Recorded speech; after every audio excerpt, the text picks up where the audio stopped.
Que el Señor les bendiga, hermanos. Quiero invitarlos a abrir la Biblia en el primer libro de Crónicas, capítulo 13. Allí vamos a ver lo que yo le he intitulado Intento de trasladar el Arca de Dios a Jerusalén. Esa es la manera en que quiero que trabajemos nuestra meditación. Intento de trasladar el Arca de Dios a Jerusalén. Esto que tenemos aquí es el inicio de algo que tiene que ver con trasladar el arca a Jerusalén, pero que aquí en el capítulo 13 no se pudo trasladar el arca. La primera cosa que vemos es que David quiere que Jerusalén sea una ciudad regia, pero también que sea una ciudad santa. Eso lo vamos a captar viendo algo de lo que ya señalamos en el capítulo 12, pero eso ya lo estudiamos. Posteriormente vamos a encontrar que Esdras en el capítulo 14 registra la bendición de David de tener muchos hijos. Y es interesante eso porque a veces juzgamos el hecho de que David haya tenido tantos hijos y con varias mujeres, que uno eso no lo ve bien en este momento, pero vamos a ver por qué está registrado ahí en la Biblia. Y finalmente vamos a ver la bendición que tuvo David derrotando a los filisteos. Hay una serie de cosas que hay que tener en mente cuando se lee el libro de Crónicas, pero sobre todo el hecho de que Esdras está interpretando la historia. No solo está dando los hechos, sino interpretándolos. Que esa es una de las cosas que no ocurre en los libros de Samuel y Reyes. Ahí solo se mencionan los acontecimientos. Pero el libro de Crónicas no solo está volviendo a decir algo de esa historia, porque no repite todo.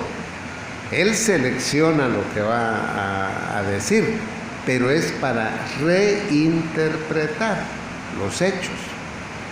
No solo quiere decir qué pasó, sino por qué pasó, si Dios juzgó mal eso, si Dios castigó por eso. Esa es la forma en que tenemos que ver cuando estudiemos el libro de Crónicas, cosa que a veces uno lo pasa inadvertido, que es una reinterpretación de la historia. No solo es una repetición de la historia, sino lo que se quiere es sacar provecho de los acontecimientos. Sacar provecho. Y la verdad es que la historia sí se debería de estudiar. No solo la historia de la Biblia, sino la historia mundial.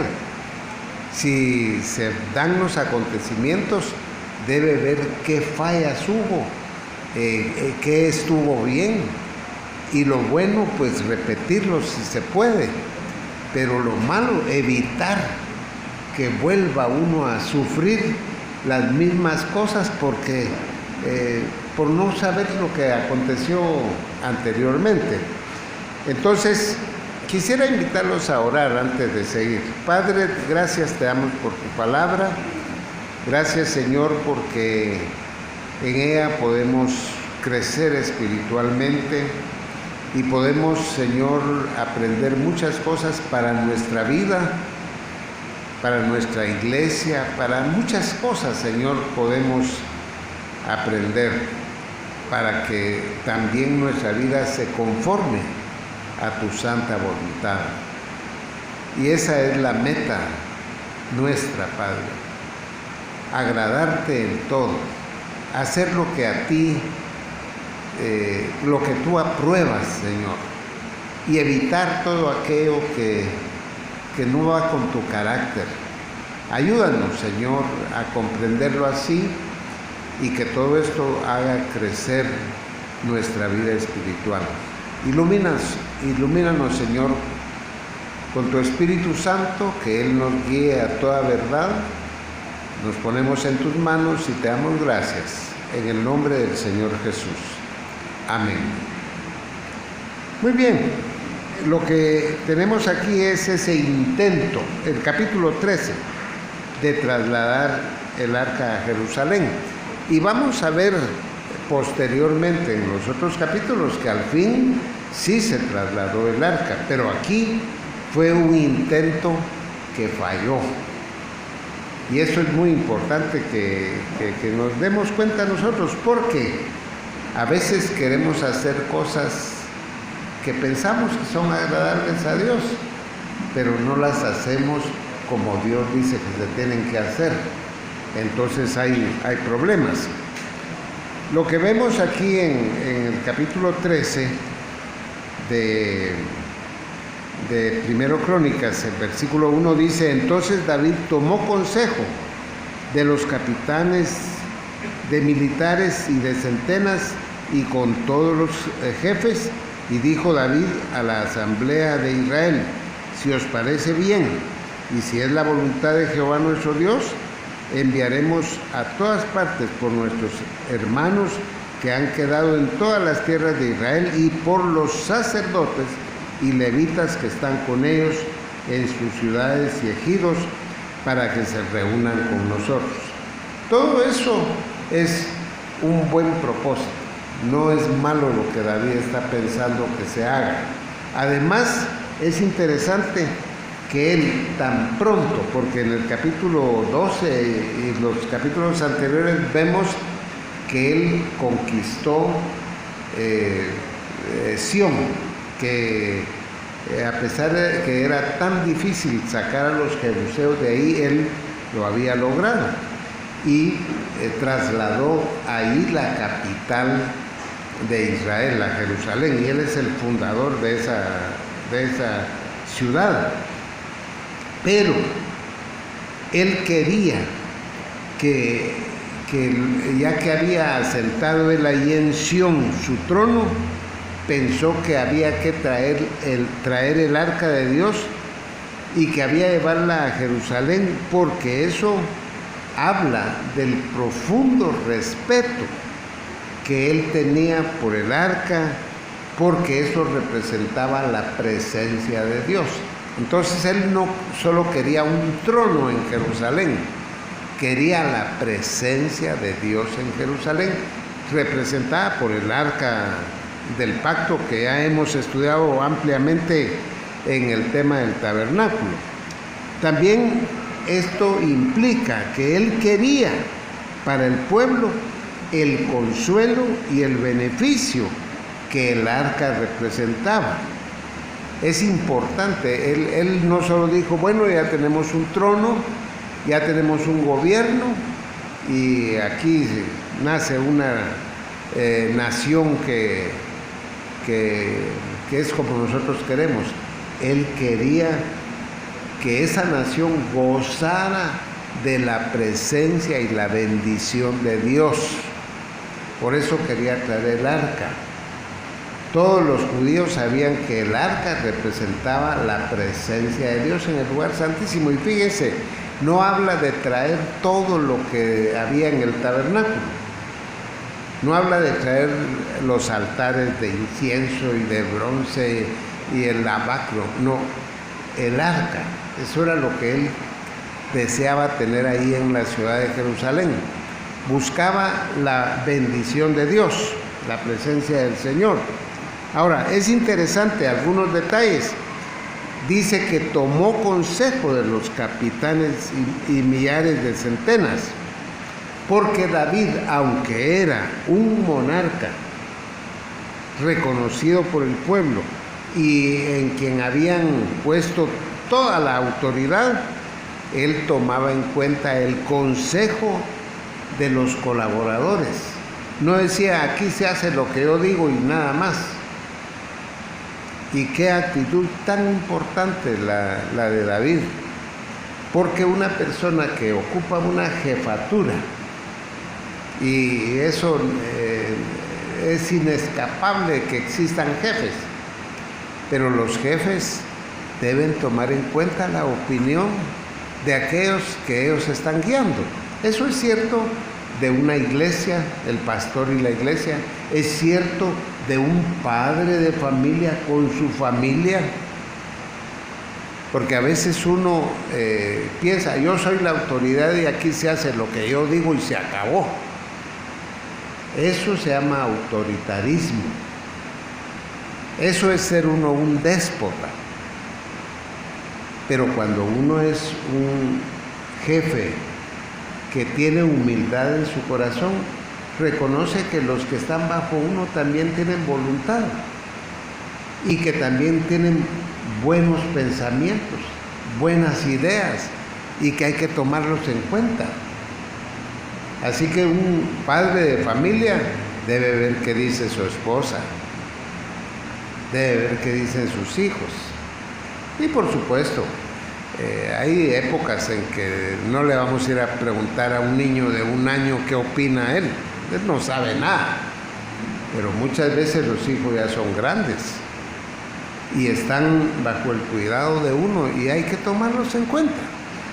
Son lecciones que nos deja ver que David era un monarca, pero que tomaba en cuenta lo que decían otros. Y hay algo más. A él le pareció que debía hacer la consulta y les dice ahí, si os parece bien. A él le parecía bien, pero les agrega a ellos, si os parece bien. Y es interesante que diga, y si es la voluntad de Jehová nuestro Dios. O sea, vemos aquí que él sí está pensando en la voluntad de Dios para el traslado del arca. No es que totalmente él pensó, esto se hace porque yo lo quiero, sino dice, si a ustedes, al pueblo le parece bien, porque el arca estaba en una ciudad donde había pasado por 20 años el arca, y en esa ciudad habían ocurrido muchas cosas en cuanto al arca, pero lo principal es que prácticamente el arca había estado olvidada. En los días de Saúl no fue tomada en cuenta el arca, y esa es una de las cosas que Esdras, que es el escritor de Crónicas, quiere que notemos. Quiere que notemos que Saúl andaba tan lejos del Señor que toda su religiosidad no era auténtica. Hasta sacrificios hacía Saúl violando la ley de Dios. Pero en esa época de Saúl no se ve que él haya ido a consultar algo del arca. En cambio David, que vivió en esa época también, pero no era él el rey, inmediatamente que conquistó la fortaleza de Sión, dijo, traigamos el arca. Pero antes de traerla, le preguntó al pueblo si le parecía bien. Y aún dijo, y si es la voluntad de Dios. Él se sometía a la voluntad del Señor, pero vamos a ver aquí qué fue la falla. Dice, enviaremos a todas partes por nuestros hermanos que han quedado en todas las tierras de Israel. Y sobre todo, quiere traer a los sacerdotes y a los levitas, porque son los representantes de la religión. Son los siervos de Dios que se ocupan de lo espiritual ahí en la nación. Y le llama nuestros hermanos. Y eso muestra humildad de parte de David, porque era el rey, pero para él el pueblo era su hermano. No es un rey que cree que él es merecedor de todo y que como él manda ahí, hasta ahí llega todo. No, ellos son sus hermanos. Es interesante porque muchas veces la gente que está al frente de los gobiernos solo piensan en sí mismos, no piensan en la gente, no piensan que esa gente a la que están gobernando es igual que ellos y que tienen los mismos derechos y todo. No, ellos creen que solo ellos son los que tienen, como tienen el poder, solo ellos tienen valor también, y es una equivocación. Pero él tenía una condescendencia con el pueblo, siendo un rey, un monarca le da buen trato al pueblo.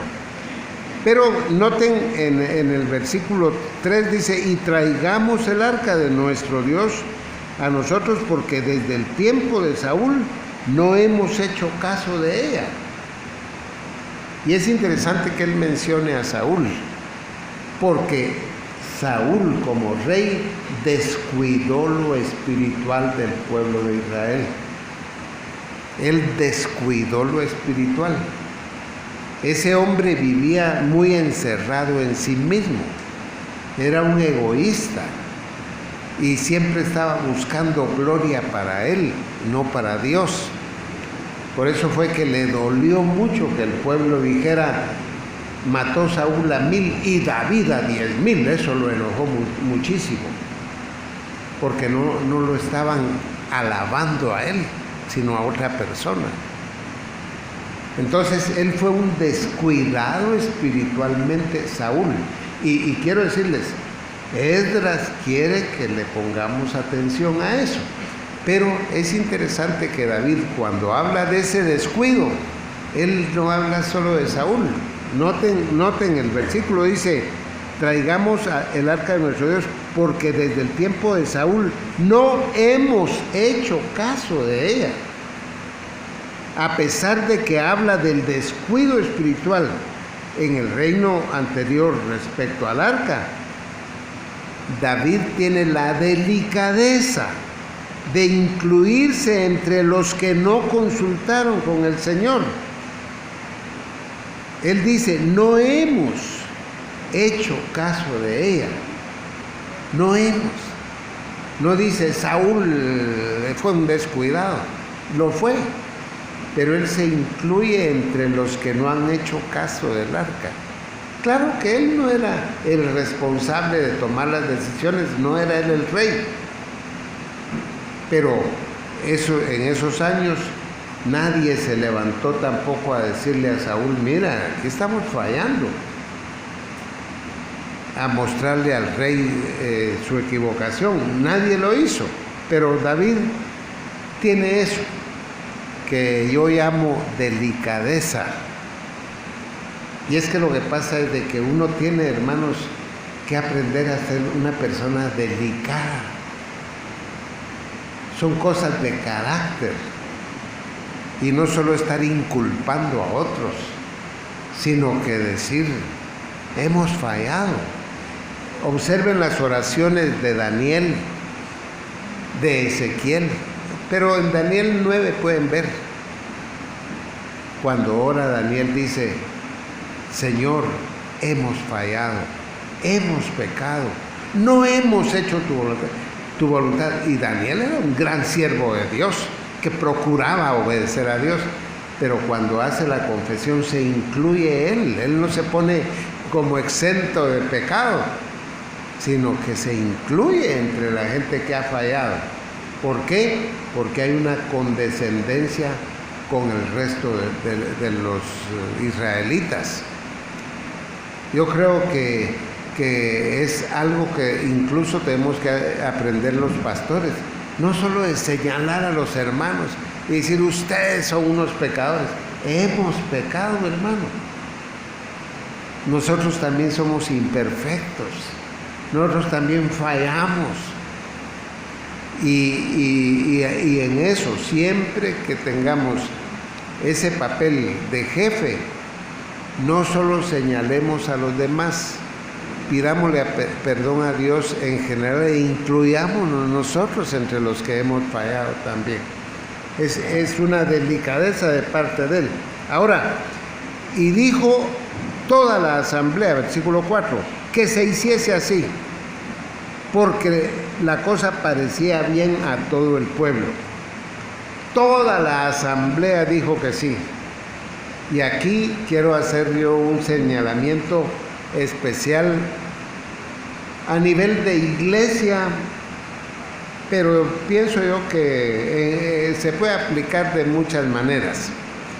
A veces se hacen planes en las iglesias, y no estoy hablando de estas, sino de las iglesias locales, y el 100% de la gente está de acuerdo. Y cuando miramos eso, nosotros decimos, todos están de acuerdo. Pero hermanos, aun si el 100% está de acuerdo, tenemos que orar. Tenemos que buscar la voluntad de Dios. Tenemos que buscar la aprobación de Dios de lo que estamos haciendo. Aun si el 100% apoya y da su voto a favor de un proyecto. Porque esa opinión, aunque sea de toda la congregación, no garantiza que sea la voluntad de Dios. Hay que tener cuidado. Digo eso porque a veces un 80% está de acuerdo y un 20% no. Y entonces se hace lo que dice la mayoría. Así se piensa democráticamente, olvidando que la iglesia no es una democracia. La iglesia es una teocracia. Aquí manda Dios, no mandan los hombres, ni el pastor, ni la congregación. Aquí quien manda es el Señor mediante su palabra y su espíritu. Y Él debe guiar al pueblo, guiar a los hermanos, ¿verdad? Pero en general, la gente piensa de esa manera. Recuerdo en cierta ocasión que estaba en una iglesia de California. Yo les preguntaba así en la escuela dominical: hermanos, esta iglesia, ¿cómo es? ¿Cómo se gobierna? Y entonces el pastor de la iglesia: miren, nosotros aquí somos democráticos. Así se levantó a decir. Y a pesar de que era el pastor el que lo estaba haciendo, y no sé si fui cortés o no, le dije: ahí está la equivocación. Porque la iglesia no es una democracia, es una teocracia. Teos, Dios, y kratos, gobierno. Dios es el que tiene que mandar. Entonces, aunque pidamos la opinión de todos, como lo hizo David aquí, hay que orar para que el Señor muestre su voluntad. Y Dios puede abrir puertas, cerrar puertas, proveer cosas, y Él lo puede hacer todo. Pero tenemos que estar pendientes de que Dios apruebe lo que estamos haciendo nosotros. Porque aquí en este pasaje dice claramente: y dijo toda la asamblea que se hiciese así. El 100% le pareció bien. Pero aquí hubo una falla, porque aquí la vamos a ver. La cosa parecía bien a todo el pueblo. Como les repito, no siempre la opinión del pueblo es la correcta. Hay gente que dice vox populi, vox deo. La voz del pueblo es la voz de Dios. Esos están equivocados. A veces el hecho de que todos hablen y aprueben puede ser una muestra de la voluntad de Dios, pero no es garantía. Ahora, dice versículo 6: y subió David con todo Israel a Baala de Kiriat Jearim, que era donde estaba el arca, que está en Judá, para pasar de ahí el arca de Jehová Dios, que mora entre los querubines, sobre la cual su nombre es invocado. Y esa frase que él las pone ahí da a entender de que Él mora entre los querubines, y eso habla de su santidad, del respeto que se le debe tener al arca. Y llevaron el arca de Dios de la casa de Abinadab en un carro nuevo, y Usa y Ahío guiaban el carro. lo hicieron en un carro nuevo, porque según ellos no iban a profanar el arca de Dios. No querían usar una carreta que ya se hubiera usado para otros menesteres, pero estaban fallando. Aparentemente, que fuera nueva la carreta significaba respeto al arca y hasta tenía que ser nueva la carreta. En todo eso parecía como haber cierta veneración, pero estaban desobedeciendo a Dios. ¿Por qué? Porque cuando Dios mandó a hacer el arca, y qué bueno que ya estudiamos el tabernáculo, mandó que se hiciera de madera de acacia, de oro y todo, y mandó a que se le pusiera unas argollas al arca en sus 4 esquinas para poder meter ahí las varas de oro de acacia. ¿No se acuerdan? Muy bien, entonces para transportar el arca lo tenían que hacer los levitas y con las varas de oro y de madera de acacia que el Señor ordenó para la transportación del arca. El Señor no dijo que la llevaran en carreta ni nueva, ni vieja, ni de ninguna especie. Había unas varas mandadas a hacer por Dios. Y si ellos hubieran llevado en varas y no en carreta, no hubiera pasado lo que pasó aquí. Pero aparentemente ellos estaban tratando de hacer las cosas bien para el Señor. Estaban tratando de hacer algo bueno, según ellos, pero no como Dios manda, sino como a ellos se les ocurría. Y qué gran enseñanza la que hay en esto, porque la iglesia debe hacer las cosas para el Señor como Él dice, no como a nosotros nos gusta. En el día de hoy, hermanos, estando la iglesia tan lejos de la palabra de Dios, se hace de todo, porque se hacen cosas porque así le gusta a la gente, porque eso atrae más personas, y por esto y por aquello, y la voluntad de Dios, y lo que Dios manda, ¿dónde lo vamos a dejar? Por eso los cultos son grandes espectáculos a donde llevan a la gente a que estén contentos, a darles lo que les gusta. Y si a ellos les gusta el rock and roll, la lambada, el reggae, el reggaetón, y si eso es lo que les gusta, de eso hay que darles, porque eso es lo que les gusta y eso es lo que la mayoría aprueba. Tengamos cuidado, porque lo que debemos tratar nosotros es de hacer lo que Dios dice en su palabra. Y dice, pero la música es asunto de gustos musicales. Lean 1 Corintios 14. Dice que el culto debe ser decentemente y en orden, uno. Y que Dios no es Dios de desorden, de tumulto, de escándalo, sino un Dios de sosiego, de paz, de tranquilidad, de serenidad. Y que cuando uno cante, que cante con el entendimiento. Así dice, oraré con el espíritu, pero oraré con el entendimiento. Así que cuando usted esté cantando los himnos, hermano, procure entender lo que está cantando. Y no solo entenderlo, sino gozarlo y sentirlo en su corazón.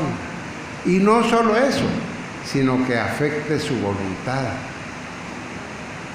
Que afecte su voluntad. Ya cuando usted va a la calle, que todo lo que hace en la iglesia, lo que aprende en la iglesia, afecte su conducta. Porque eso es lo que está escrito en la palabra de Dios.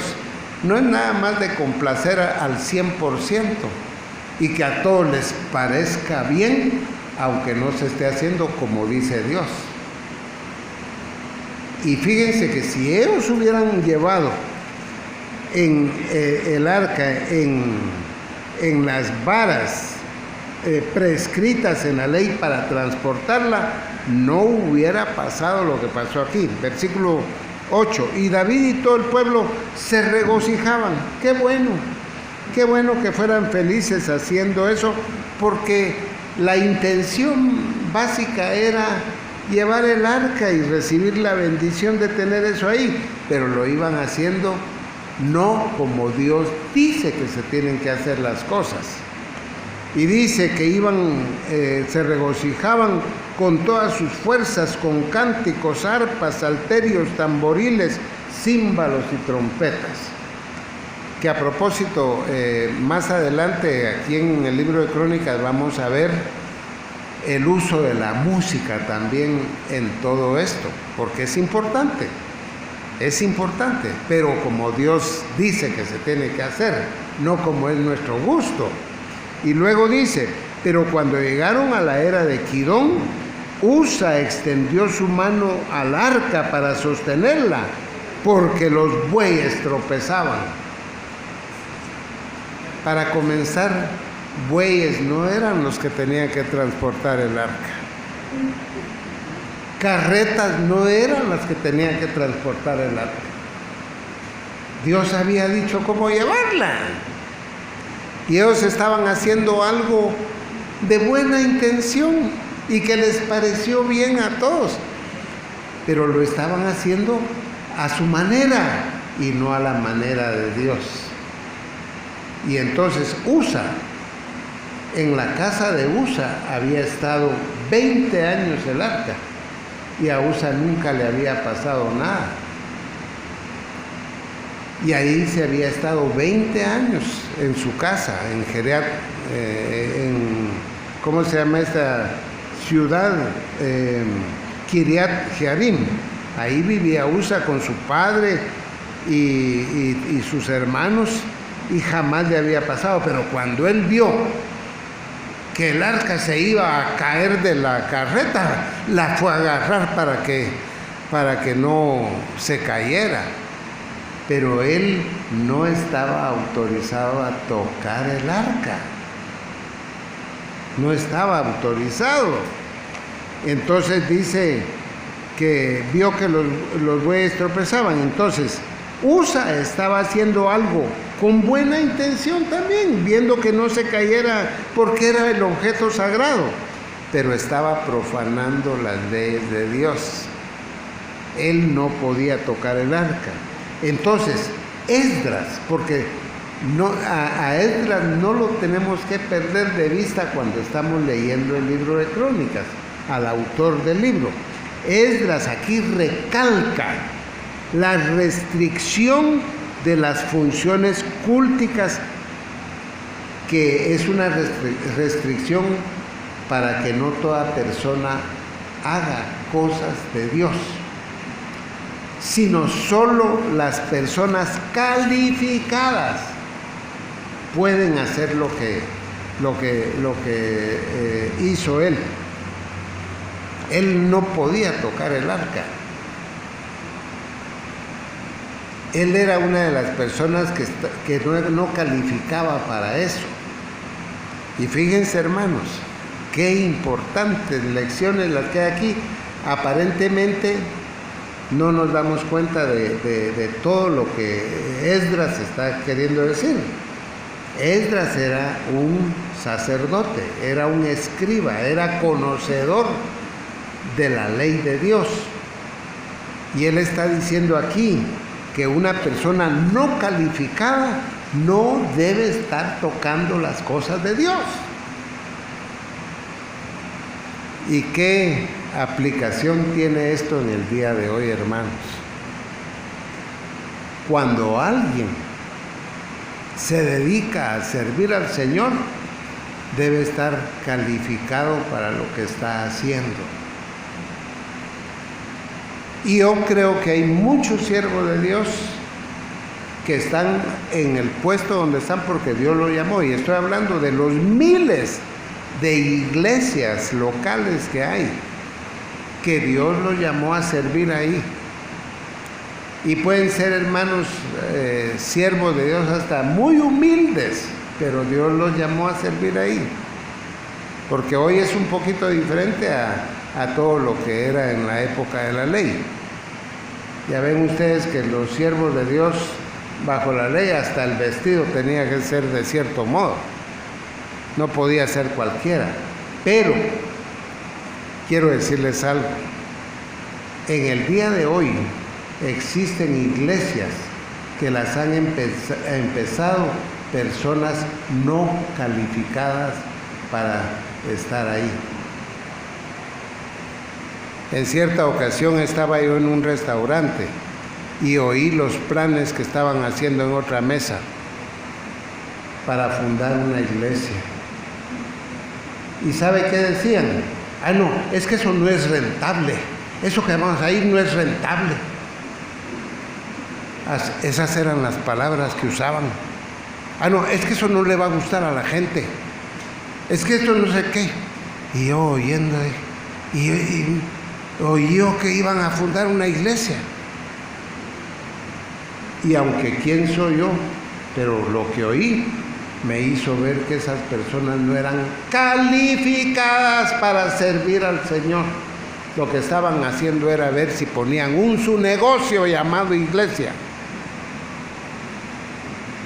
Para servir al Señor, para comenzar, Él debe llamarlo a uno para servirle. Y no estoy diciendo que un llamado estilo Isaías o estilo Juan o estilo Eliseo, no.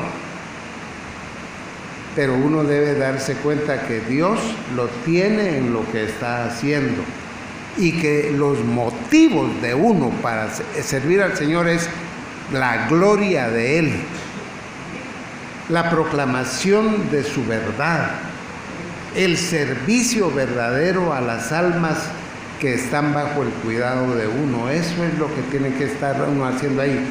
Pero si uno lo que anda buscando es dinero, fama, gloria y honra para uno mismo, mejor que se vaya a poner un negocio al comercio X y que viva de eso. Pero no profanar las cosas de Dios, no profanarlas. Ahora, con la desgracia que le vino a Usa, se acabó el regocijo popular y el furor, versículo 10, de Jehová se encendió contra Usa y lo hirió porque había extendido su mano al arca y murió ahí delante de Dios.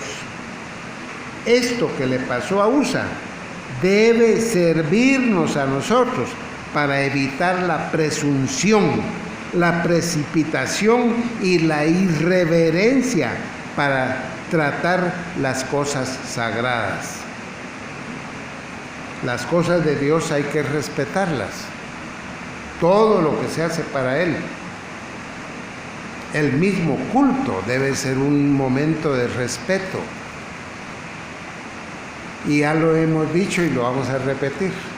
Cuando empieza el culto, uno ya no debe estar platicando de nada con nadie, sino atendiendo lo que está haciendo aquí. La mente, el corazón, hay que entregarla al Señor. Pero a veces ya se dice, hermanos, ya comenzamos el culto y uno sigue platicando de lo que estaba platicando y quién lo detiene. Y no entiende la gente, hermanos. Yo les repito, el hecho de lo que le pasó a Usa aquí muestra la santidad de Dios y su trascendencia absoluta. Y nos enseña a evitar a nosotros la presunción, la precipitación y la irreverencia. Cuando estamos haciendo las cosas de Dios debe haber reverencia, es decir, respeto de lo que se está haciendo. Y fíjense que Usa, cuando quiso agarrar el arca, era para que no se cayera una cosa sagrada, pero él no estaba calificado para hacer eso. ¿Y qué pasó? Dios no dijo, tiene buenas intenciones, como algunas personas que dicen, no, es que Dios no ve eso, ve el corazón y solo ve las buenas intenciones. Dios no vio las buenas intenciones de Usa, lo mató. Ahí dice, el furor de Jehová se encendió contra Usa. Yo creo que Dios es un Dios santo y exigente, absoluto, y tenemos que acercarnos a Él con temor y con temblor. Así tiene que ser. Entonces, el arca, a pesar que había estado en la casa de Abinadab, como leímos atrás, Abinadab era el padre de Usa, y ahí se estuvo 20 años. Si lo quieren leer, no lo voy a leer yo, pero en 1 Samuel 7, versículo 2, y en 2 Samuel 6, 3, si compara esos dos versículos, se va a dar cuenta que 20 años estuvo en la casa de Usa y no le pasó nada. Ahí estaba el objeto y no le pasó nada. Y aquí que se iba a caer, Dios mató a Usa por estar tocando lo que no tiene que tocar. Versículo 11, y David tuvo pesar porque Jehová había quebrantado a Usa, por lo que llamó a aquel lugar Pérez Usa hasta hoy. Y David temió a Dios aquel día. El acontecimiento impactó mucho a David, por lo que decidió posponer el traslado. Se dio cuenta que era muy serio atender las cosas de Dios si alguien no era la persona calificada y autorizada para hacerlo. Yo creo que tenemos que tener, sí, deseo de servir a Dios. Pongámonos al servicio de Él, pero también miremos en qué lo vamos a servir. Hoy hay gente que está, hermanos, predicando la palabra de Dios sin saber nada de la palabra de Dios y desorientando a la gente en las iglesias. Y como alguien dijo, si hay tinieblas en el púlpito, entonces hay oscuridad total en las bancas. Y eso es terrible, porque las gentes de verdad no manejan las cosas de Dios, porque no son calificadas ni autorizadas para estar ahí. Y hoy hay gente que dice, pongamos una iglesia, no saben ni qué es lo que van a hacer, pero ellos van a poner su iglesia. Y hay gentío asistiendo a iglesias donde las personas no están autorizadas ni calificadas por el Espíritu Santo. No estoy hablando yo de instituciones humanas. La iglesia tiene cierto valor para que uno sea enviado, pero quien envía, quien llama es el Señor. Miren Hechos 13, apartadme a Saulo y a Bernabé para la obra que les he encomendado. ¿Quién dijo eso? El Espíritu Santo.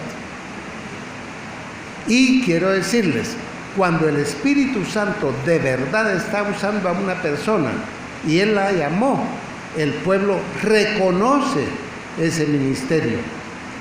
Pero hay gente que quiere hacer eso y que el Espíritu Santo los reconozca a ellos. Están al revés. Cuando el Espíritu Santo lo está usando a uno, el pueblo reconoce el ministerio. No es al revés. No es que yo me pongo y que el Espíritu me reconozca a mí. Eso es como cuando dice, haga voto con el Señor, haga pacto, que yo haga pacto con Dios. Yo no puedo poner a Dios y darle órdenes. Y en los pactos bíblicos, Él hizo el pacto, no fue el hombre el que hizo el pacto. Pero todo lo han puesto de cabeza, hermano, al revés. Continuemos con el capítulo 13, versículo 14 dice, y el arca de Dios estuvo con la familia de Obed-Edom. ya David ya no quiso llevar el arca a su casa, a Jerusalén, y la mandó a la casa de Obed-Edom. Solo les menciono el capítulo 15, versículo 18, va a mostrarnos que Obed-Edom era levita, y David sabía que en su casa sí podía estar el arca. Y dice, y llevaron a la casa de Obed-Edom 3 meses, y bendijo Jehová la casa de Obed-Edom y todo lo que tenía. Solo esto le digo, cuando el arca era tratada con el respeto apropiado, traía bendiciones de Dios.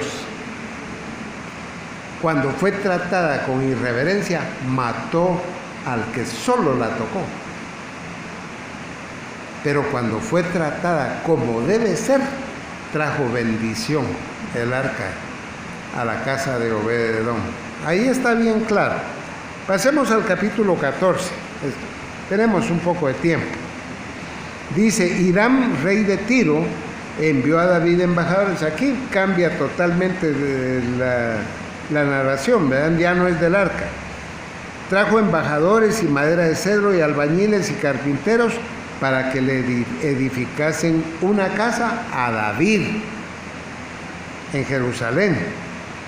Y es importante ver que Hiram era rey de una pequeña ciudad que era Tiro, aunque era importantísima Tiro. Pero a pesar de que era un reino pequeño, Hiram fue un gran amigo de David y de Salomón también. Y eran buenos vecinos.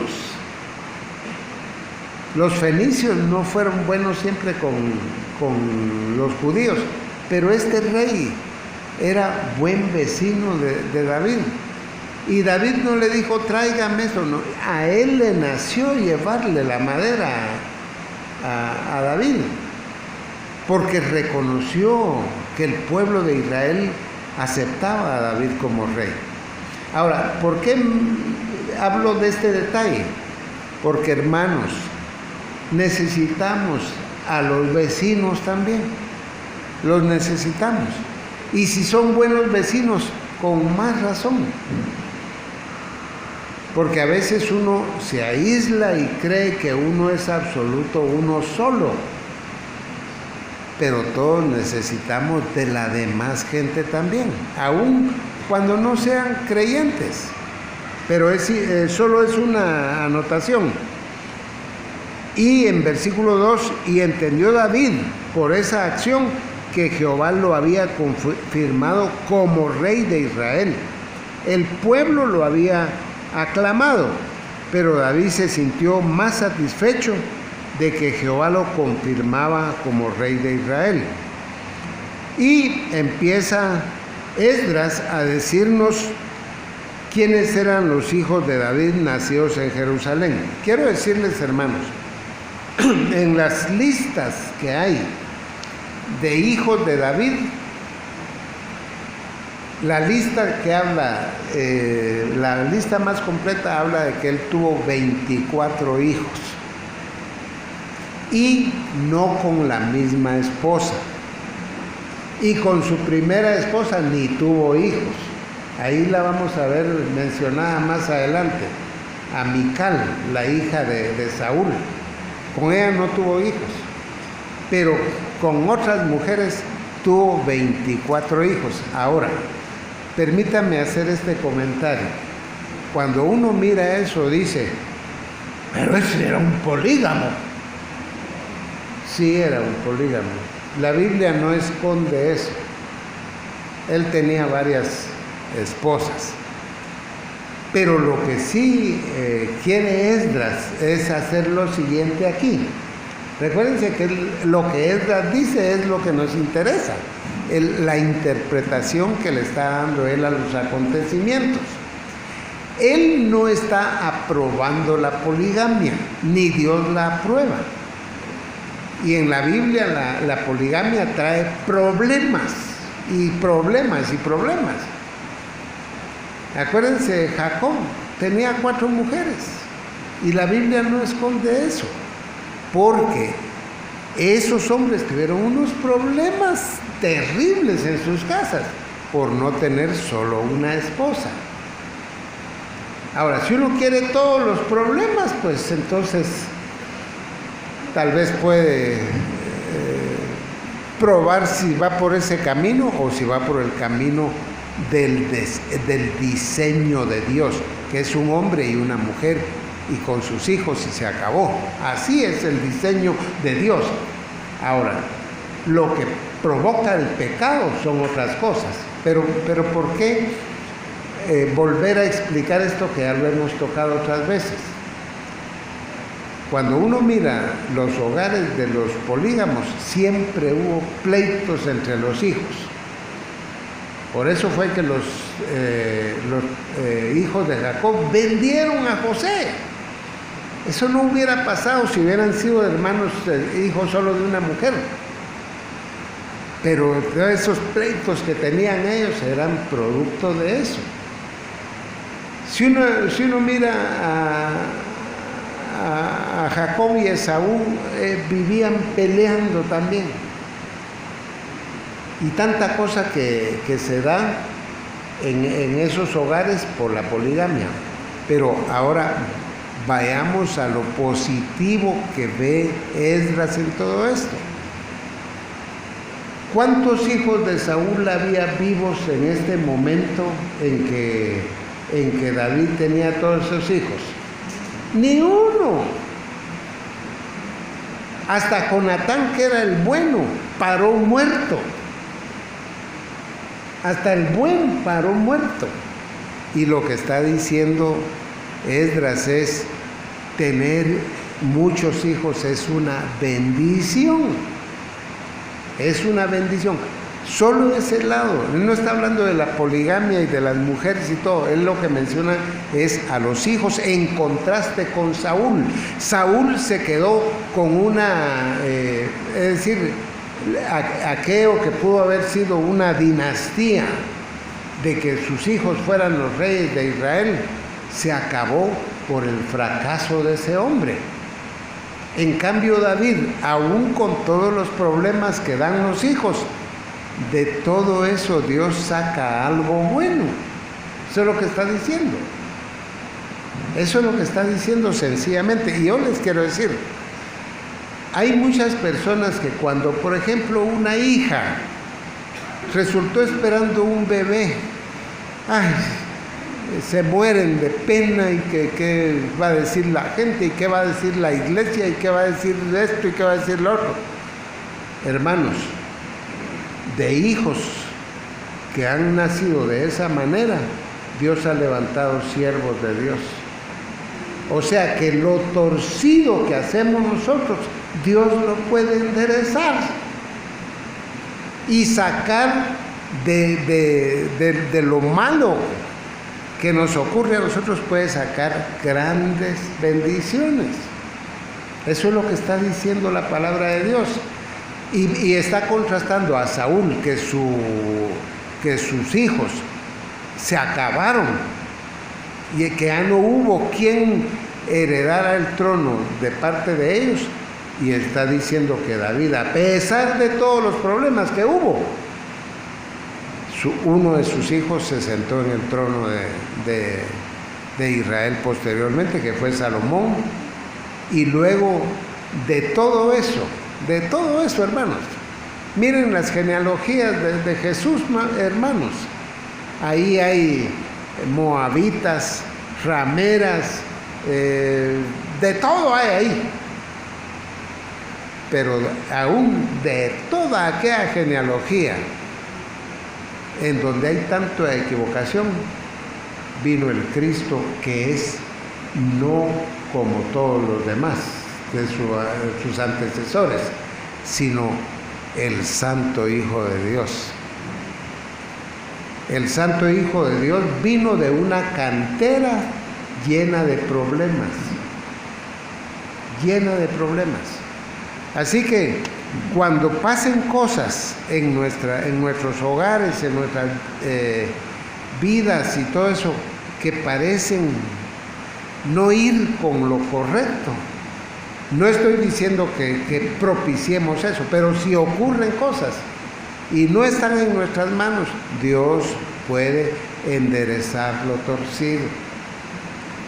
Porque a veces, yo soy pastor y muchas veces vienen hermanos y dicen, ay hermano, fíjese que mi hijo hizo esto y qué vergüenza y que no sé qué. Sí, hermanos, es pecado lo que pasó, pero hay que seguir confiando en el Señor.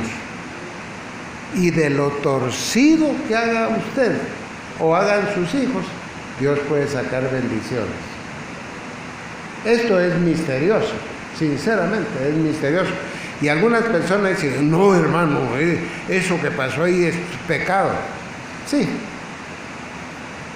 pero no solo la Biblia, sino la experiencia nos ha mostrado que aquello, que aún un hijo que dijeron, ay no, hay que abortarlo, ese hijo que no fue abortado se convirtió en un siervo de Dios al correr los años. ¿Qué sabemos nosotros? Y si Dios lo permite, Él sabe por qué lo permite, pero a veces nosotros no entendemos. Yo sé que estoy hablando algo que parece misterioso. Bueno, miremos la parte final ya del capítulo 14, en el versículo 8. Oyendo los filisteos que David había sido ungido rey sobre todo Israel, subieron los filisteos en busca de David, y cuando David lo oyó, salió contra ellos. Y fueron a buscarlo para matarlo, los filisteos, archienemigos del pueblo de Israel, y a David no lo querían. Él les había matado a Goliat y todo eso. Pero cuando David lo oyó, salió contra ellos. Pero les quiero decir algo. Salió, pero antes consultó a Dios. Vamos a verlo. Y vinieron los filisteos y se extendieron por el valle de Refaim.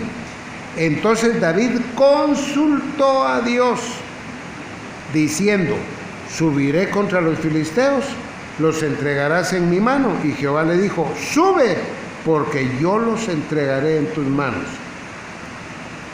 David, al consultar al Señor, vivía dependiendo de Dios. Saúl no fue así. Es que tenemos, les repito, ver el punto de vista de lo que está haciendo Esdras. Esdras está diciendo, Saúl no consultaba a Dios, no dependía de Dios, no hacía la voluntad de Dios, no era el varón conforme al corazón de Dios. David sí. Y antes de ir a la guerra, le consultó al Señor si subía contra ellos. Subieron pues, versículo 11, y ahí a Baal Perasim, y ahí los derrotó David. Dijo luego David, Dios rompió mis enemigos por mi mano, como se rompen las aguas. Por esto llamaron el nombre de aquel lugar Baal Perasim.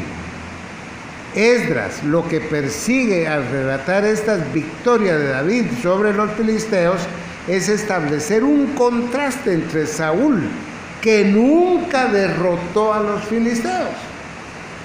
Saúl nunca derrotó a los filisteos.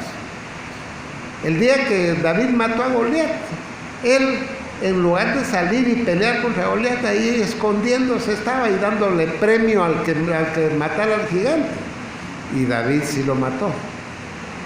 Pero Saúl no derrotó a los filisteos. Y esto es lo que Esdras está diciéndole a los que vinieron del exilio. Miren, David era un siervo de Dios a pesar de todos sus problemas.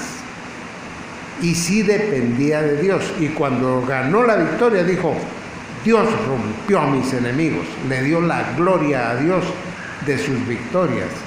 No dijo, qué buen guerrero soy yo. No, Dios fue el que me ayudó. Dios me bendijo. Así como hace usted cuando tiene todas sus victorias económicas y cuando sale de enfermedades y todo esto. Dios fue el que me dio todo esto. No dice, qué buen doctor el que tengo. Qué buena cuenta la que tengo en el banco. No, está bueno que tenga su doctor y su cuenta, pero la gloria la debe recibir el Señor. Y debemos depender de Él cuando vamos a enfrentarnos a situaciones difíciles. Y eso es lo que está diciendo Esdras. Y dejaron allí sus dioses cuando los derrotó. Y David dijo que los quemasen a los ídolos, a los dioses de los filisteos, que quemaran todo eso. En primer lugar, David no andaba así pensando, ¿no será que estas son unas obras de arte que hay que guardarlas? No, hermano, a quemar todos los ídolos. Pero ¿sabe por qué está esto aquí? ¿Se acuerdan lo que pasó con Saúl cuando lo mataron? ¿Se acuerdan? Eso lo acabamos de ver. Le quitaron la cabeza a Saúl, al cadáver, lo subieron a una lanza y lo fueron a exhibir y le fueron a dar la buena nueva a los dioses de Filistea que habían matado al rey de Israel. En otras palabras, Saúl era trofeo de los filisteos para honor de sus dioses. En cambio, David mandó a quemar a los dioses de Filistea. ¿Ven el contraste? Espero que sí lo estén viendo, porque esa es la intención de Esdras, que miremos que él, en lugar de caer en manos de los filisteos, les quemó a sus dioses y los derrotó. Dice David, versículo 14, David volvió a consultar a Dios y Dios le dijo, versículo 13, volviendo los filisteos a extenderse por el valle, volvió David a consultar a Dios y Dios le dijo, no subas tras ellos. Fíjense que en la guerra anterior le dice, sube contra ellos. Aquí le dice, no subas tras ellos, sino rodéalos para venir a ellos por delante de las balsameras. Dios le dice cómo llevar a cabo la batalla. No subas contra ellos, sino rodéalos. Dios le da la estrategia a David. Miren, hermano, y en todo esto Esdras está diciendo, David, Dios lo bendijo por depender de Dios, por consultar a Dios, por darle la gloria a Dios. Por eso lo bendijo. Y eso no lo hizo Saúl. Bueno, ya estamos terminando. Y así que oigas venir el estruendo de las copas de las balsameras, sal luego a la batalla, porque Dios saldrá delante de ti y herirá al ejército de los filisteos. O sea, detrás de la batalla visible está la mano invisible de Dios en todas las circunstancias. En su trabajo, hermano, en sus planes, cuando todo le sale bien, detrás de todo lo que usted hace está el Señor bendiciéndolo. No digamos, qué inteligente soy yo, qué planes los que hago yo, qué logística la mía, porque así hablan hoy, ¿verdad? Hermanos, si tenemos victorias, bendiciones, si todo sale bien, si Dios nos tiene con salud, doblemos nuestras rodillas y alabemos el nombre de nuestro Dios, a quien debe ser la gloria, la honra y el honor. Y termino. Hizo pues David como Dios le mandó, y derrotaron al ejército de los filisteos desde Gabaón hasta Geser. David sigue las instrucciones de Dios en la guerra. Recordemos que según la Biblia, según Crónicas, David es el rey guerrero. Pero cuando pasemos a segundo Crónicas va a venir Salomón, el rey de paz. porque Dios quiere que su pueblo sí sea una nación regia, con un gran gobierno, pero que también sea una nación donde Él es glorificado, donde el culto a Dios es número uno, donde lo espiritual se tiene en primerísimo lugar. Sí, Dios quiere que usted tenga cosas materiales, pero en primer lugar, que usted tenga una vida espiritual creciente, madura, que cada vez sea usted un mejor hijo de Dios, que agrada a Dios con su conducta. Y en realidad eso es lo que primero debemos pedir, ser espirituales. Y entonces Dios se va a encargar de la comida, el vestido, la casa y todas esas cosas por añadidura. Vamos a orar. Padre, gracias por tu palabra, gracias por todo lo que nos concede, Señor, ver en ella, y ayúdanos, Señor, también a acercarnos a ti con temor y con temblor, con reverencia, buscando, Señor, no solo que se haga lo que nos parezca bien, sino lo que te agrade a ti y lo que esté de acuerdo con tu palabra. Oh, ayúdanos a ver los principios de ella para ponerlas en práctica en nuestra vida, fortalecidos por tu Espíritu Santo. Porque sin ti nada podemos hacer. Ayúdanos, bendícenos y guárdanos en tu mano todopoderosa. Te lo pedimos en el nombre del Señor Jesús. Amén.